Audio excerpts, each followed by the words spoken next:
Hello guys.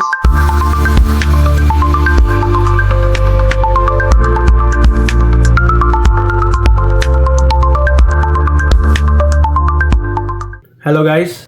I wanted my first video in my channel to be the review of my skateboard.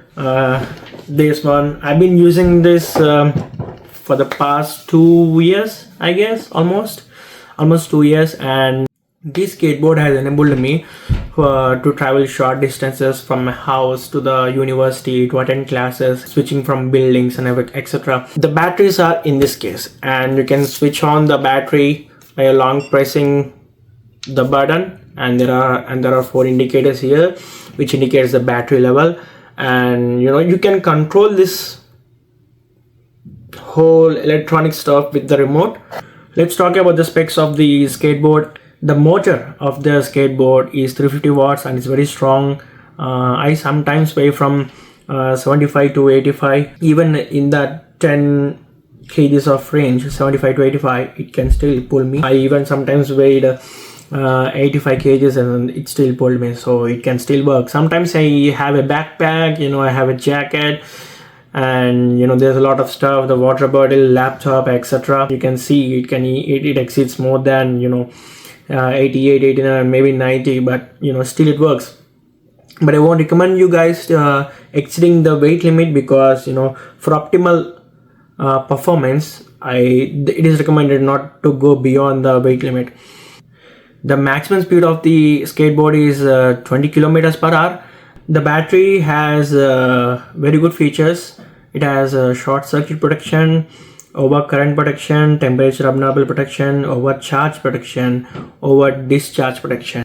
So if there is moisture in the electronics environment, then the system automatically detects that after the function. The thing is, after you use it in the rain or on wet floor, what happens is, the moment you switch off the skateboard, it will stop working because it senses the moisture inside the environment, and it will not let you start again. The inside environment should dry up. So after 1 or 2 days, it will come back to normal position. That means the moisture gets evaporated, and then you can use it. You can start using this again. You have to be careful when you're going through rough terrain. I usually ride my skateboard on footpath, sidewalk, but I don't use it on rough terrain or the main roads. On the roads where vehicles move, that's not safe, I would say, because the skateboard at higher speeds is very, very unstable, and you do not want to be in that position. A small quick turn at high speeds could be fatal if you don't know how to control it. Even though it is very difficult to maintain a straight path at high speeds, because you need very good foot control on the board to stabilize it, and you shouldn't be taking quick turns, quick movements on the skateboard at high speeds. The braking is very slow. You have to be very careful when you're gonna brake.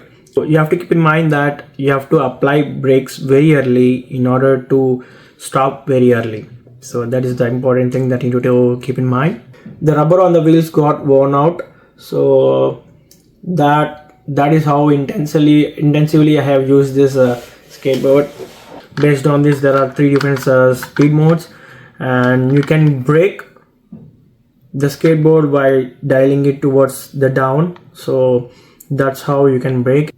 I think I have said enough for a skateboard review, and this is a very good skateboard from Caroma, but I would suggest an electric scooter, because that gives a lot more speed and control. I have started my skateboarding with an electric skateboard first.